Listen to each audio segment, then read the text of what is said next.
Hey guys, Team Nintendo here, and today we're going to be reviewing My Hero Academia, The Evil Villains Volume 3 by Banpresto and Bandai. And here are the two figures they advertised to collect, which is this one and Himiko Toga. I do already have a Himiko Toga, but this one's a bigger figure, and I think it looks way better because it's a bigger statue. And the mask is on her and stuff, so I think it looks even cooler. But yeah, that one kind of just looks plain to me.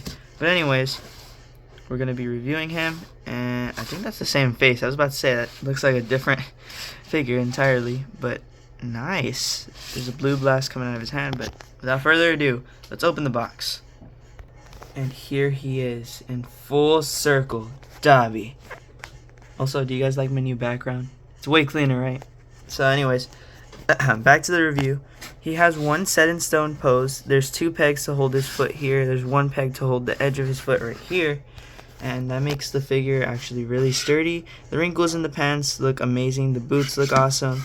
No detail missing there. And even the bottom looks great for the shoes. So, I mean, there's not really much detail on the bottom of the shoes ever. But other than that, I mean, I don't really have a complaint with this. Look, the cape, or is it the cape? The jacket tears? Wow, that's just awesome. How they got that detail, that level of detail, and then they got the folds on top of that. Ooh, the burnt arm, that is awesome. And then the shiny stitches, it's really cool. They faltered on some of the paint towards the edge here where you can't really see, but where you can see, they made it count.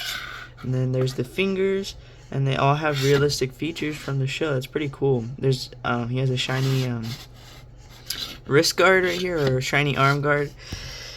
And then there's also metallic stitching across the back as well. That's really nice.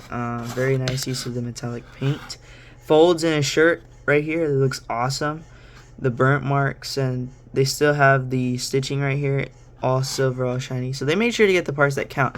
They didn't get the back because they thought people wouldn't notice, I guess. But there it is. And then there's the stitching on his eyes, and I think they got all the stitching painted on there to make sure, because it's his face. They had to make sure that all his stitches are colored with metallic paint.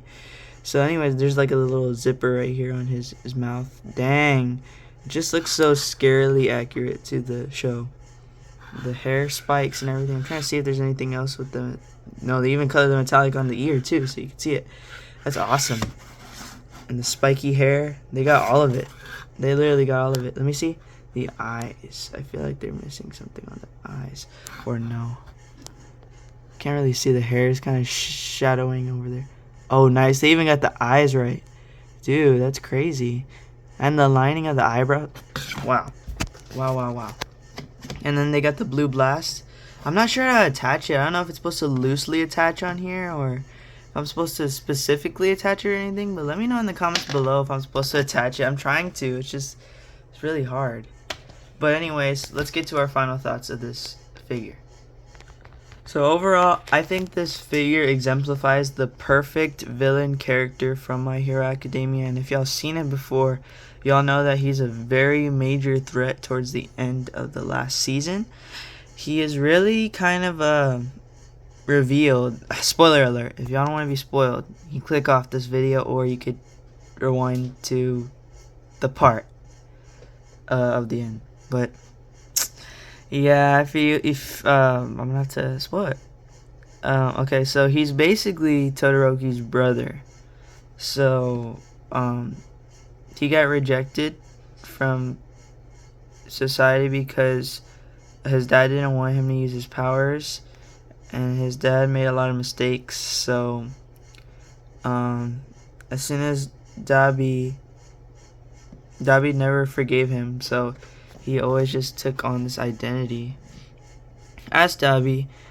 He has actually white hair, but he has black hair here to kind of disguise the fact that he's related to Todoroki and all that. Yeah, so this is kind of like his long lost brother. It's crazy, right? And anyways, Shoto Todoroki is what I'm trying to say. Yeah, this is long lost brother, and it's crazy, right? Crazy little origin. It's a fun fact for y'all. And anyways, he became one of the most powerful villains to use blue fire instead of the regular red fire that his family uses. So yeah, that's kind of like his origin story. And yeah, all in all, I would give this figure an A because I feel like this is cool. And again, if y'all are looking for like a posable character, I wouldn't say look here. Look